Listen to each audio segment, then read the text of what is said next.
sebelum kita memulai suatu pelajaran, marilah kita berdoa terlebih dahulu supaya apa yang akan kita pelajari sesuai dengan apa yang kita lakukan.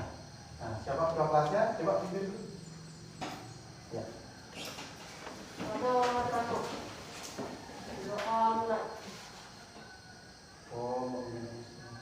Om Saraswati Daya Namo. Selesai.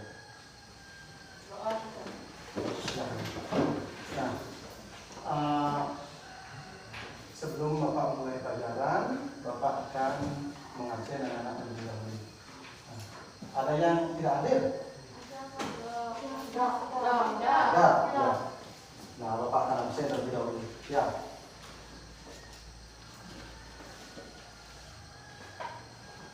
Pinyoman Arya Wina hadir? Ada Brisa Putra? Hadir. Nilo Putu Arya Kusumandani? Hadir, Pak. Nilo Sari Chandra Mulyasih? Hadir, Pak. Inta Aryasih? Hadir, Pak. Angga? Ayu Sendiwi? Hadir, Pak. Bakti? Hadir, Pak. Yusuf? Hadir. Setiawati? Jenny? Hadir, Pak. Kumari? Hadir, Pak. Ayu Lastari? Hadir, Pak. Ananta? Hadir, Pak. Indra Wisnu? Hadir, Pak. Widyatini?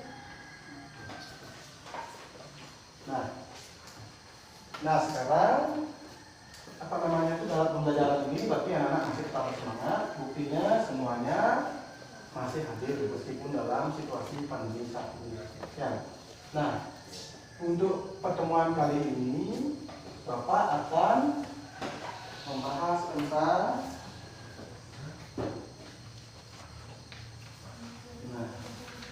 Nah seperti biasa minggu lalu kan kita sudah membahas tentang apa minggu lalu?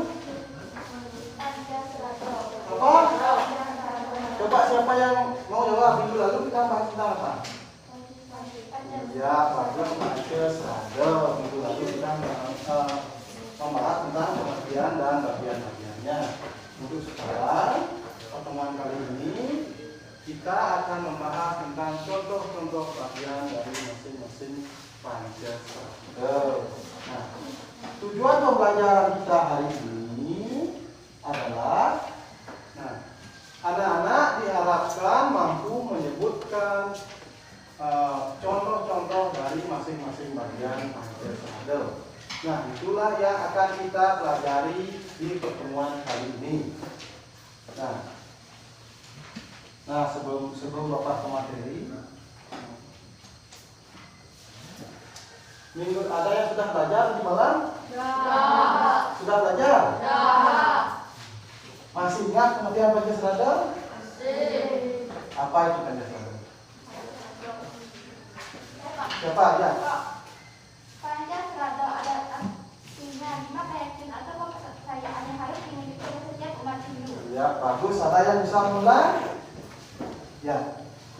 Pancasila ada 5 keyakinan dalam agama Hindu. Ya, bagus. Berarti anak-anak masih ingat pelajaran kita minggu lalu. Nah, bagian-bagiannya masih diingat? Yang pertama apa? Yang kedua? Yang ketiga? Yang keempat? Yang kelima? Ya, itulah bagian-bagiannya. Nah, sekarang kita akan mempelajari tentang contoh-contohnya. Nah, yang pertama, anak kita bisa lihat di depan. Itu ada contoh keyakinan akan keberadaan Sang Hyang Widi. Sang Hyang Widi di sini adalah sebagai pencipta semua makhluk di alam semesta ini. Sang Hyang Widi juga menciptakan alam semesta beserta isinya. Nah, dalam agama Hindu, Sang Hyang Widi itu diberi banyak gelar ya. Nah, sebenarnya Tuhan itu hanya satu, Sang Hyang Widi itu hanya satu tunggal, tetapi diberi banyak gelar. Nah, ada sloka yang menyebutkan bahwa Sang Hyang Widi itu hanya satu, tapi gelarnya banyak atau manifestasinya banyak. Di buku juga sudah ada yang kita baca. Apa bunyi slokanya? Di sana disebutkan buku paket sudah ada. Ya, ada di kotak hijau. Siapa bisa membacanya? Di sana ada semka yang menyebutkan bahwa Tuhan itu satu, dan itu satu tunggal, yaitu Eka, Sarmitra, Bahudawa Ganti. Itu adalah Sang Hyang Widi hanya satu, tetapi orang bijaksana menyebutnya dengan banyak nama. Contohnya, misalnya kan di kelas 2 anak juga sudah pernah pelajari, ada namanya Dewa Dharma, ada namanya Dewa Wisnu, ada namanya Dewa. Sesuai dengan tugasnya masing-masing. Tetapi Tuhan itu hanya satu, yaitu Sang Hyang Widi. Tetapi orang bijaksana menyebutnya dengan banyak nama. Seperti contoh Dewa Brahma itu sebagai pencipta, Dewa Wisnu sebagai Dewa pemelihara, sedangkan Dewa Siwa sebagai Nah, meyakini keberadaan Sang Hyang Widi itu bisa melalui Tri Pramana. Coba lihat di buku itu ada. Ada Tri Pramana, kita bisa meyakini keberadaan Sang Hyang Widi melalui Tri Pramana. Ayatnya sudah ada di buku halaman berapa? 37, yaitu meyakini keberadaan Sang Hyang Widi melalui halaman berapa itu? Ya, 37.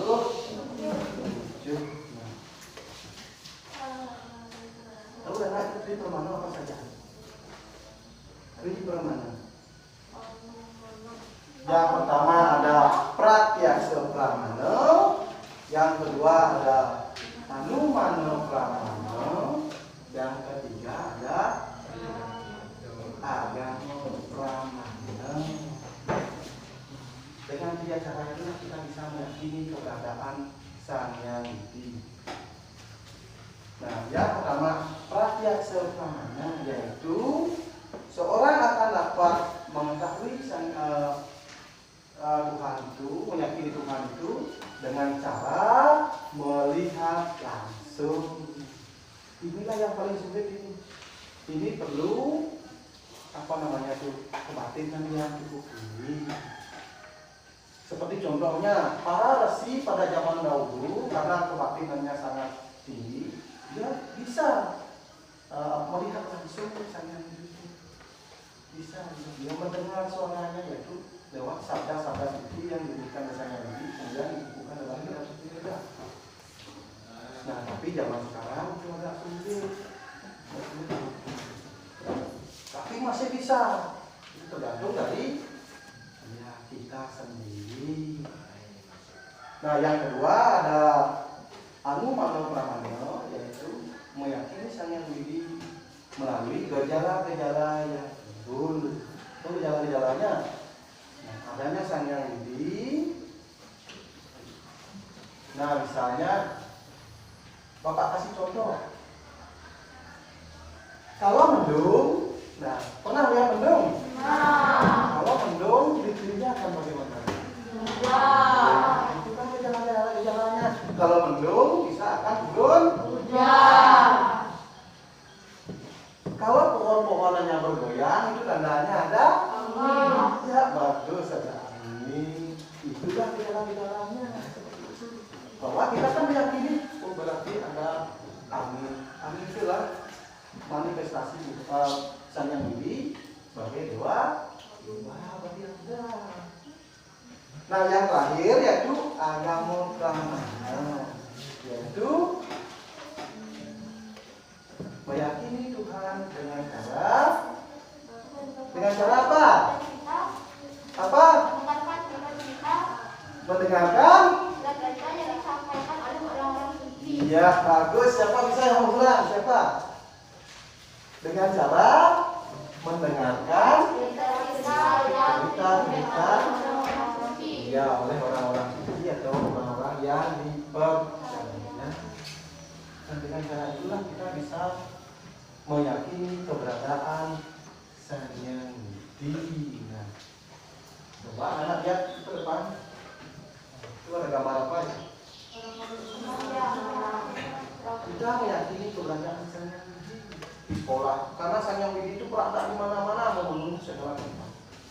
dimanapun ada. Di sini ada, di Amerika pun juga ada, dimanapun ada. Kalau di sini ada nggak? Ada. Buktinya anak tadi sudah sembahyang di depan sana. Itu ada orang ngapain? Ya, sembahyang. Itulah contoh sikap bakti kehadapan Ida Sang Hyang Widi, yaitu dengan cara sujud bakti, dengan cara misalnya sembahyang, anak-anak melaksanakan trisambil, seperti itu. Nah, ada pertanyaan sebelum Bapak lanjut? Sudah paham? Ya, bagus. Nah, bagian yang kedua itu adalah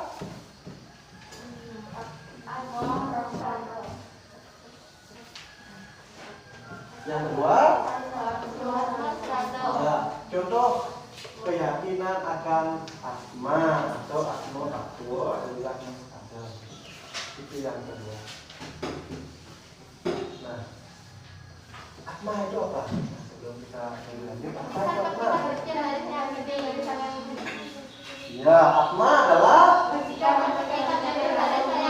ya, bagus, percikan terkecil dari Sang Hyang Widi. Percikan terkecil, bagian kecil dari Sang Hyang Widi. Itu asma. Sifatnya juga sama dengan sifat Sang Hyang Widi, karena asma itu juga Sang Hyang Widi, tapi bagian terkecil yang menjiwai setiap tubuh dari makhluk hidup. Itu asma. Apa anak lihat sana? Coba anak-anak sekarang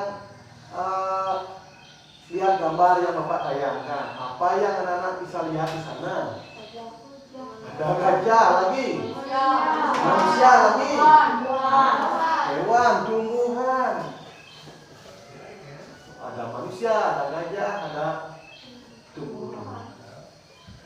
Nah, manusia itu hidup, bisa bergerak, binatang dan tumbuh-tumbuhan bisa hidup. Itu ada akimanya yang menjiwai dari setiap makhluk hidup. Itu. Kalau misalnya atmanya tidak ada, terjadilah seperti ini. Itu apa itu? Ya, di sana ada harimau mati. Kalau atmanya tidak ada, ya seperti itu contohnya. Atman kalau sudah meninggalkan tubuh manusia, tubuh binatang, ada tubuh dari tumbuh-tumbuhan, dia akan mati. Kalau atmannya masih ada, biasa dia hidup, bisa bergerak, bisa.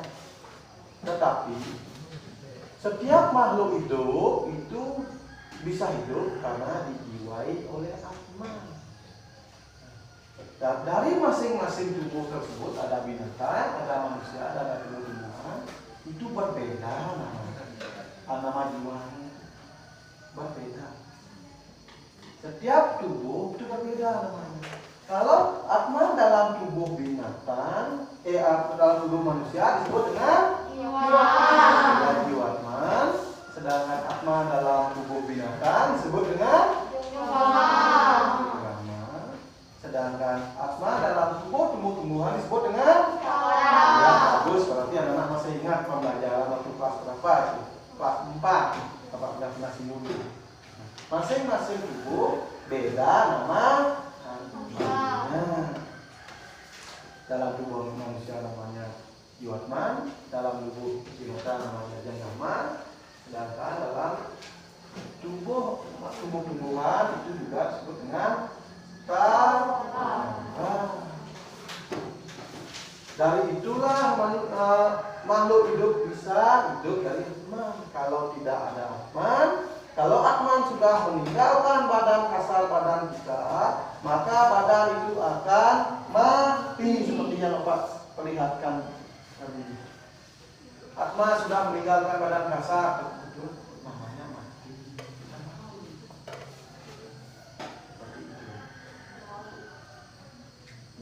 Mati kembali lagi ke asalnya. Itu kalau perbuatannya nanti bagus. Kalau kita bisa pada saat kita perbuatan kita bagus, ya mungkin kita bisa bergerak. Atau kalau dulu kita Bisa ke belakang, nanti Pak jelaskan berikutnya. Nah, sampai sana ada pertanyaan? Ada. Nah, bagian yang ketiga dari ajas rada. Contoh keyakinan akan karma pala. Nah, sebelum Bapak lanjut, apakah anak-anak pernah mendengar kata karma pala? Siapa pernah mendengar kata karma pala? Siapa? Ya. Apa itu karma pala? Apa pernah? Hasil dari perbuatan. Ya, hasil dari perbuatan. Siapa lagi? Ya. Hasil dari perbuatan. Ya, hasil dari perbuatan. Nah, karma pala di sini terdiri dari dua kata. Yang pertama ada kata karma dan kedua ada kata ya, pala. Karma itu artinya perbuatan, sedangkan pala itu artinya ya, hasil. Jadi kalau itu digabung, karma pala itu artinya Hasil dari perbuatan. ya, bagus, hasil dari perbuatan. Hasil dari perbuatan kita. Nah, coba sekarang lihat ke depan. Ini ada orang yang lagi apa ini? Orang yang lagi ngapain itu? Apa? Ada orang yang lagi dipukul, itu berantem, dikeroyok. Pernahkah anak melihat orang seperti itu? Nah, itu lagi dikeroyok.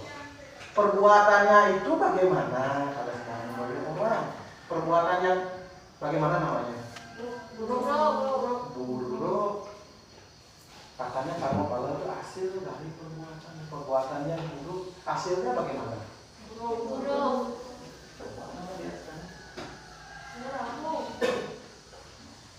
Bisa disimpulkan itu bisa?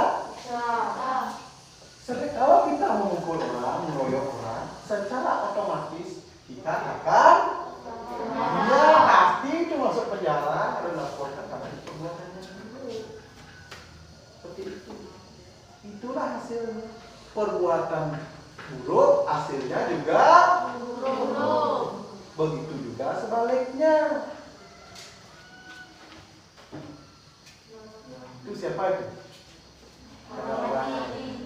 Itu ada seorang petani yang menanam padi. Apa yang nanti bisa dihasilkan dari menanam padi? Beras. Itu hasilnya itu padi juga. Padi menghasilkan beras. Mungkinkah orang menanam padi itu hasilnya jagung? Mungkin sama. Kita menanam keburukan, hasilnya juga keburukan. Kita menanam kebaikan, hasilnya juga kebaikan. Keburukan akan menyebabkan dosa, kebaikan akan mendapatkan pahala. Ya, bagus, pahala. Seperti itu. Nah, karma pala juga dapat terdiri dari 3 jenis. Ada 3 jenis karma pala. Yang pertama di buku juga sudah ada anak belajar. Nah, kita sering juga Bapak bilang sebelum pembelajaran dimulai, ya harus baca terlebih dahulu. Ingat, budayakan, tingkatkan literasi membaca. Karena lewat membaca kita akan bisa tahu semuanya. Nah, ada 3 jenis karma pala. Yang pertama, yang kedua, yang ketiga. Siapa bisa menjelaskan pengertian dari Sankito karma pala? Coba angkat tangan. Apa itu? Adalah hasil perbuatan kita dalam kehidupan terdahulu belum habis dinikmati dan merupakan benih yang menentukan kehidupan kita yang sekarang. Ya, bagus. Siapa lagi yang bisa mengulang? Ayo, mengulang bagian. Nah, cewek. Adalah hasil perbuatan kita dalam kehidupan terdahulu belum habis dinikmati dan merupakan benih yang menentukan kehidupan kita yang sekarang. Ya, bagus. Siapa bisa mengulang lagi? Ya. Itu karma pala adalah hasil perbuatan kita dalam kehidupan terdahulu belum habis dinikmati dan merupakan benih yang menentukan kehidupan Ya, bagus. Semuanya jawabannya bagus. Sancita karma pada itu adalah hasil perbuatan kita di kehidupan sebelumnya. Nah, kehidupan sebelumnya belum habis kita nikmati kehidupan sebelumnya. Itu juga menjadi tabungan di kehidupan kita sekarang. Menjadi tabungan itu masih perbuatan. Misalnya, kalau kita dosa kita masih menjadi tabungan kehidupan sekarang. Kalau pahalanya masih juga menjadi tabung hidup sekarang, dinikmati di kehidupan sekarang. Nah, contohnya banyak orang mungkin di kehidupan sebelumnya dia banyak punya pahala. Nah, belum habis dia menikmati pahala tersebut, dia akan meninggal. Kan masih tabungan pahalanya. Akhirnya meninggal, lahir kembali. Akhirnya setelah dia lahir kembali di kehidupan sekarang, perbuatannya jelek. Tapi bisa nasibnya bagus. Karena dia masih punya tabungan pahala di kehidupan sebelumnya. Seperti itu. Kalau contoh lagi satu, ada orang di kehidupan sebelumnya itu sering berbuat buruk, otomatis dia punya dosa yang banyak. Belum habis dia nikmati di kehidupan sebelumnya itu kan dia sudah meninggal. Kan masih tabungan dosanya lahir kembali di kehidupan sekarang. Meskipun kita berbuat baik karena dosa kita sebelumnya masih, kemungkinannya tetap nasib kita tidak bagus. Terus menjadi tabungan. Makanya sering Bapak bilang kepada anak, sebelum kita berbuat, pikirkan terlebih dahulu apakah nanti itu menyebabkan dosa atau akan mendapatkan pahala. Mana yang anak pilih? Menyebabkan dosa atau akan mendapatkan pahala? Pikirlah sebelum melakukan suatu kegiatan. Nah, itu sancita karma pala. Yang kedua, apa yang kedua?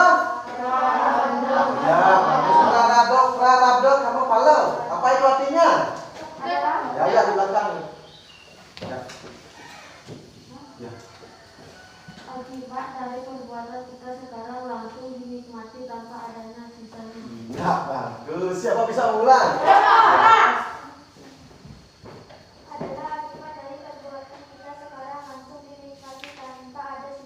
Ya, siapa lagi bisa mulai? Adalah akibat dari perbuatan kita sekarang langsung dinikmati tanpa ada sisanya. Ya, bagus. Itu prarabdha karma pala. Istilah Balinya namanya karma pala cicih. Karma pala cicih itu namanya istilah Bali. Tahu cicih? Nah, langsung. Nah, hasil perbuatan sekarang kita nikmati di kehidupan Bapak kasih contoh, pernah nanam lihat cabai? Pernah makan cabai? Rasanya bagaimana? Dinikmati sekarang, pedasnya juga kita nikmati sekarang. Pernah makan gula? Rasanya? Sekarang dinikmati, manisnya juga sekarang. Tak mungkin kita minum gula sekarang, manisnya besok. Kan tidak.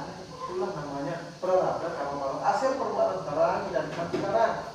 Baik perbuatan kita sekarang, mungkin kita nikmati kehidupan sekarang. Sering membantu orang, mungkin di beberapa tahun kemudian, beberapa hari kemudian, kita juga akan dibantu oleh orang lain. Sering mengukul sekarang anak lihat saling mengukul, besok juga bisa dipukul oleh orang lain. Nah, seperti itu kita dapatkan sekarang. Itulah prarabdha karma pala. Nah, yang terakhir, ya, priyamana karma pala. Nah, priyamana karma pala itu apa artinya? Apa belum? Hasil perbuatan yang tidak sempat dinikmati pada saat berbuat sehingga harus diterima pada kehidupan yang berikutnya. Ya, bagus. Siapa lagi? Yang belum? Siapa belum? Ya, Usul. Adalah hasil perbuatan yang tidak sampai dinikmati pada saat berbuat sehingga harus diterima pada kehidupan yang Ya, berikutnya. bagus. Hasil perbuatan kita di kehidupan sekarang tidak tidak habis kita nikmati di kehidupan sekarang dan akan kita nikmati di kehidupan yang akan datang atau berikutnya. Kalau sancita karma malo, perbuatan yang terdahulu dinikmati di sekarang, sisanya. Kalau diterangkan kriya mana karma malo, hasil perbuatan sekarang tidak habis kita nikmati di kehidupan yang akan datang. Nah, pada intinya karma malo ini bisa ditabung. Kalau tidak habis kita nikmatkan, nikmati kehidupan yang akan datang. Meskipun kita terus karma malo tidak akan hilang. Sesuai dengan perbuatan kita tidak bisa hilang. Sehingga jadi bakat dendam, bakat seperti itu tidak bisa hilang. Makanya sering sekali Bapak bilang, ingat, berpikirlah sebelum melakukan suatu kegiatan. Kalau orang misalnya punya pahala yang besar, itu bagus sekali. Nah, sampai di sana dulu ada pertanyaan? Sudah. Nah, itu contoh bagian yang keempat. Apa yang keempat? Ya, contoh keyakinan akan punarbawa. Tahu anak punarbawa? Apa? Ya, kelahiran yang berulang. Punarbawa ini berasal dari bahasa Sanskerta, terdiri dari dua kata, yaitu puna dan bawa. Puna artinya kembali, bawa artinya jadi punarbawa di sini dapat diartikan sebagai lahir kembali atau kelahiran yang berulang. Kelahiran berulang. Lahir, hidup, mati. Lahir, hidup, mati. Seperti itu. Lahir contohnya seperti itu. Kita lahir kembali, menjalani proses kehidupan dan juga mati, lahir kembali. Itulah punarbawa. Seperti contoh, coba anak lihat. Apa itu? Apa yang anak bisa temukan dalam gambar tersebut? Apa? Apa yang anak bisa lihat dari gambar tersebut? Apa?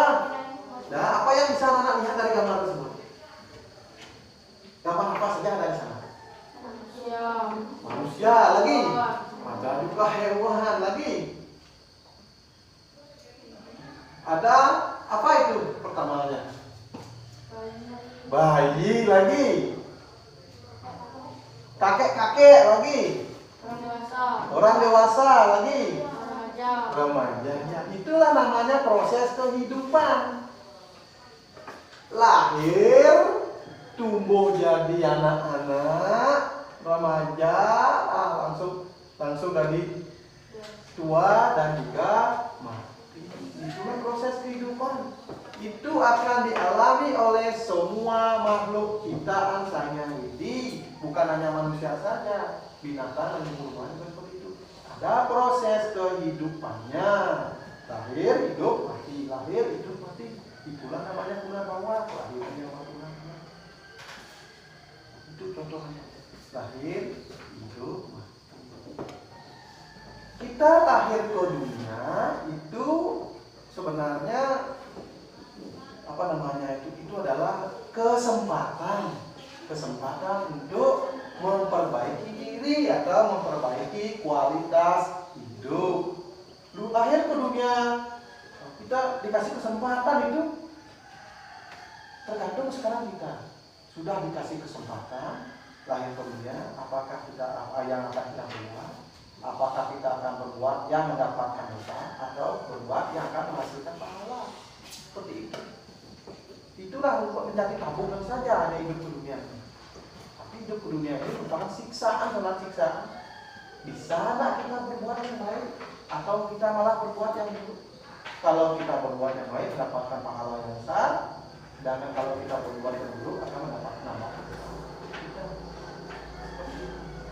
Kalau kita udah lahir, hidup dan mati kembalilah kita ke asalnya. Sebenarnya kalau kita sudah mati atau akmal kita sudah terlepas dari badan asal, mati. Ini ada 2 pintu, nanti kalau mati, kalau pahalanya besar dan cukup, kita akan mendapatkan surga. Begitu pula kalau dosa kita banyak, kita akan singgah ke neraka. Nah, contohnya, nah, ini gambaran tentang surga. Ya, apa yang Anda lihat di sana? Ada bidadari, ada dewa, banyak kehidupannya damai, tentram. Tidak ada yang saling membenci, tidak ada yang saling bermusuhan.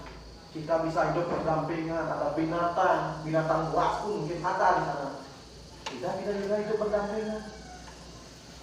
Nah itulah masuk surga, itu gambaran tentang surga. Di surga ini juga bukan hanya manusia saja yang berhak ke surga. Binatang dan tumbuh-tumbuhan juga berhak, tergantung karmanya sendiri. Kalau karmanya bagus, manusia juga berhak ke surga. Binatang dan tumbuh-tumbuhan juga. Karena kita semuanya bersaudara, itu dikatakan dalam kitab Bhagavad Gita. Itu pernah dikatakan oleh Krishna. Seperti itu. Nah, ini gambaran. Kalau karma kita bagus, ya kita akan masuk ke sini. Nah, begitu pula sebaliknya ini. Kalau karma kita tidak bagus, ya kita ke sini. Kalau karma kita tidak bagus, itu akan menyebabkan dosa. Kita akan masuk ke sini. Yang Anda lihat di gambar itu ada apa itu? Itu namanya, ada yang tahu apa namanya itu? Apa yang Anda lihat di gambar tersebut? Apa? Wajan besar. Terus apa lagi? Manusia. Bukan manusia itu. Itu atma, dari manusia. Apa lagi yang Anda lihat? Api. Nah itu namanya kawat candra gemuka. Itu salah satu siksaan di neraka. Sebelum kita lahir kembali ke dunia, disiksa terlebih dahulu di sini sesuai dengan tingkat kesalahannya dan kelihatan dari dosanya. Disiksa dulu di sini, baru kalau setelah disiksa baru kita dikasih kesempatan lagi turun ke dunia. Seperti ini. Kalau turun ke dunia, ya lagi seperti ini lahir kembali. Itulah namanya punarbawa. Seperti itu. Kalau bisa proses punarbawa ini juga bisa dihentikan, bisa ditutup supaya kita tidak kesini lagi, ke mulut lagi bisa. Kalau karma kita bagus, secara otomatis pahala kita besar. Kita akan langsung menuju surga. Di mana surga itu adalah penggambaran tentang alam yang sangat damai. Pokoknya itu tidak ada yang lebih indah daripada surga. Begitu pula kalau kita sering berbuat buruk, mendapatkan dosa, kita singgah ke neraka. Neraka adalah tempat paling mengerikan yang pernah ada. Seperti Bapak jelaskan tadi itu gambarnya di sini. Ini bau busuk, hanya ada suara rintihan di sana. Tidak ada suara, ada ketawa, ada orang tersenyum, pada di sana artinya direbus di sana di api, airnya mungkin ada kotoran di sana. Pokoknya tempat paling mengerikan di sana. Nah, seperti itu.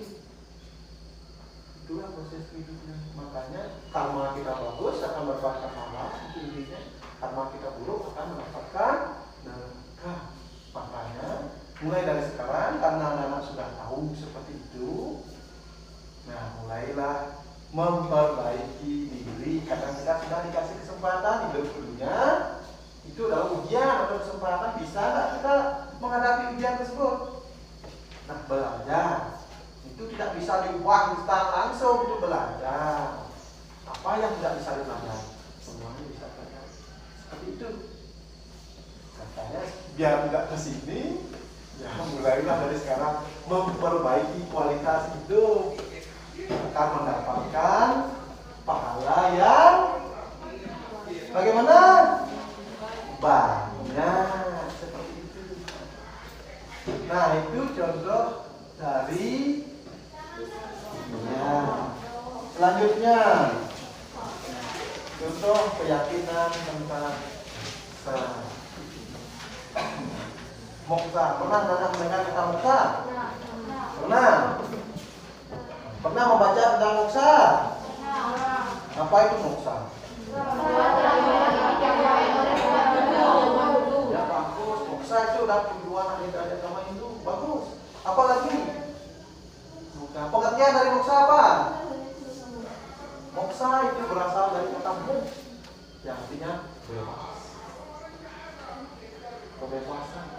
Jadi moksa itu artinya kebebasan yang moksa juga menjadi tujuan akhir dari agama Hindu. Tujuan akhir agama Hindu adalah untuk mencapai moksa. Moksa bisa dicapai, bisa. Nah, Bapak kasih contoh adalah salah satu bidang ada di sana namanya ini sebenarnya ini namanya Dangyan Nira.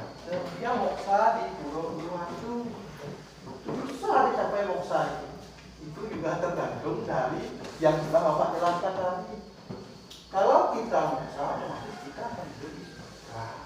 Itu kalau bisa moksa.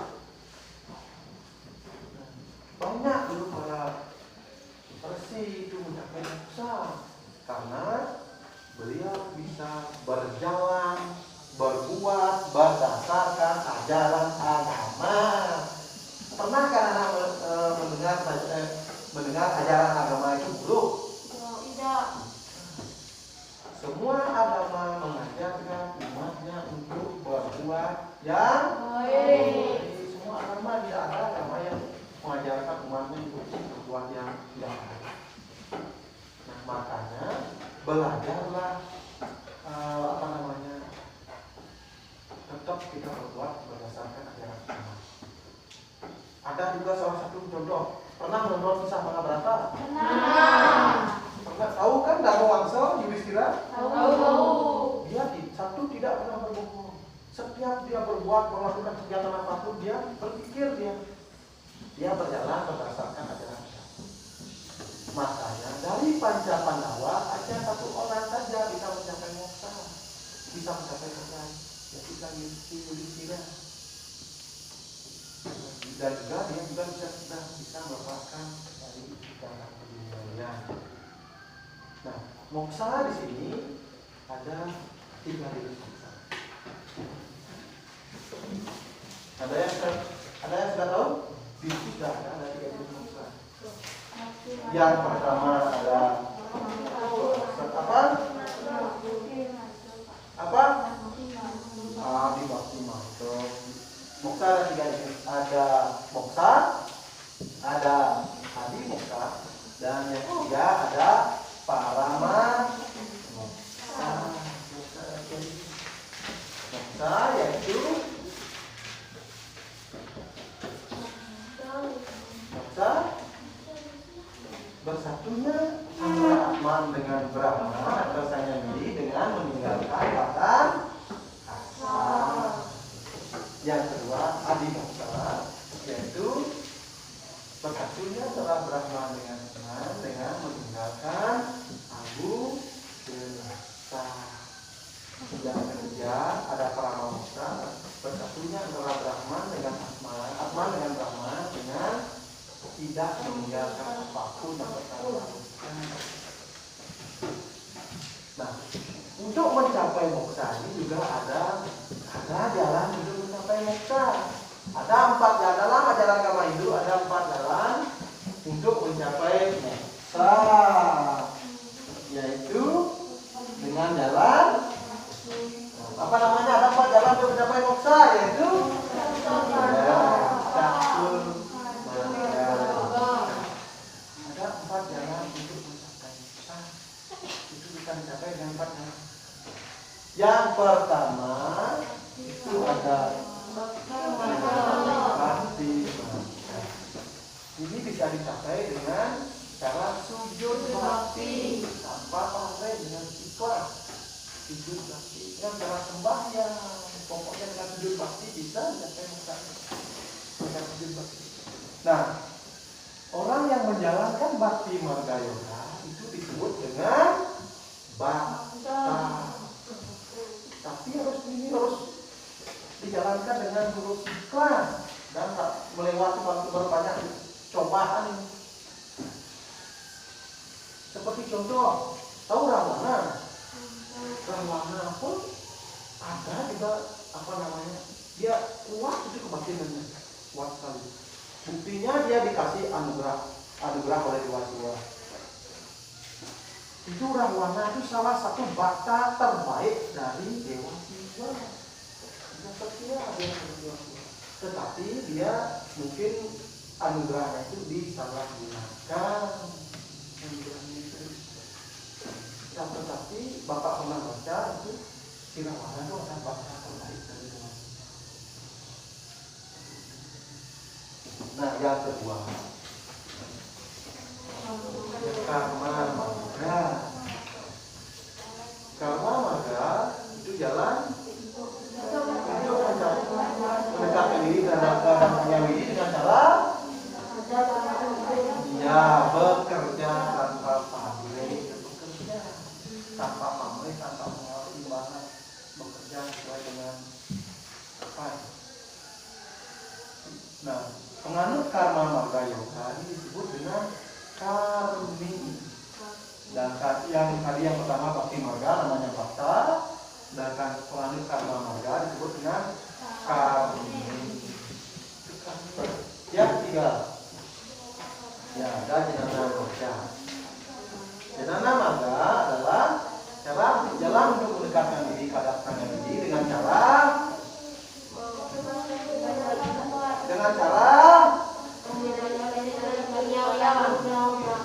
bagaimana? Dengan cara mempelajari jenana. Dengan cara apa? Ya, dengan cara mempelajari ilmu pengetahuan atau kitab-kitab suci. Orang yang menjalankan jenana marga itu disebut dengan jenanim. Nah, yang terakhir ya ada raja marga, yaitu jalan untuk mendekatkan diri dengan diri dengan cara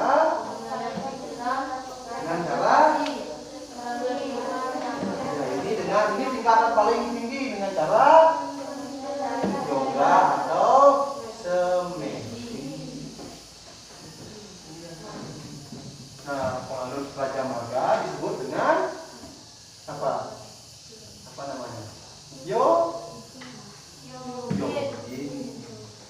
Itu ada 4 cara untuk mendekatkan, untuk mencapai moksha atau mendekatkan diri ke hadapan Sang Hyang Widi. Nah, ada pertanyaan? Ada pertanyaan? Ada pertanyaan? Ya.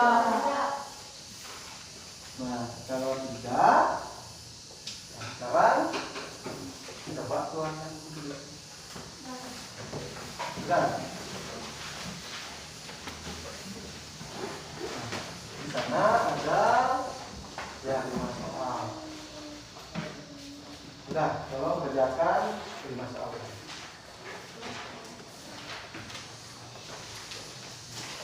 Buat jawabannya saja.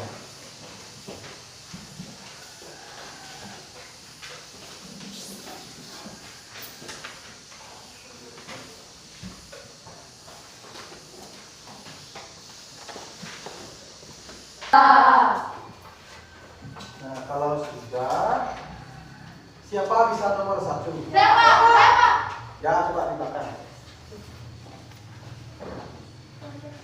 Agama, kerja, pemenang. Apa yang dimaksud dengan prakiyaksana? Coba. Meyakini keberadaan Sang Hyang Widi melalui prakyaksa pramana, yaitu seseorang akan dapat meyakini adanya Tuhan dengan merasakan dan mengalami secara langsung. Ya, bagus. Yaitu dengan cara melihat langsung. Yang kedua, lihat di belakang. Atma adalah ketika dari Sang Hyang Widi. Ya, bagus. Atma adalah ketika dari Sang Hyang Widi. Ada yang salah? Tidak. Yang ketiga.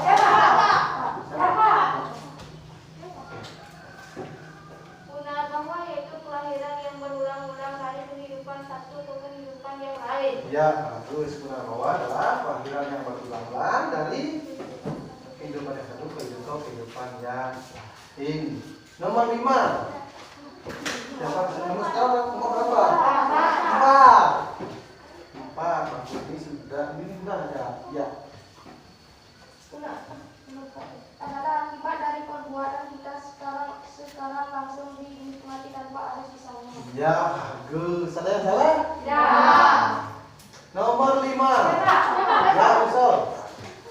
Kebebasan abadi atau tujuan terakhir dari suami. Ya. Apa artinya moksa? Moksa adalah abadi atau juga ya. Mungkin hanya itu yang Bapak jelaskan untuk pertemuan kali ini.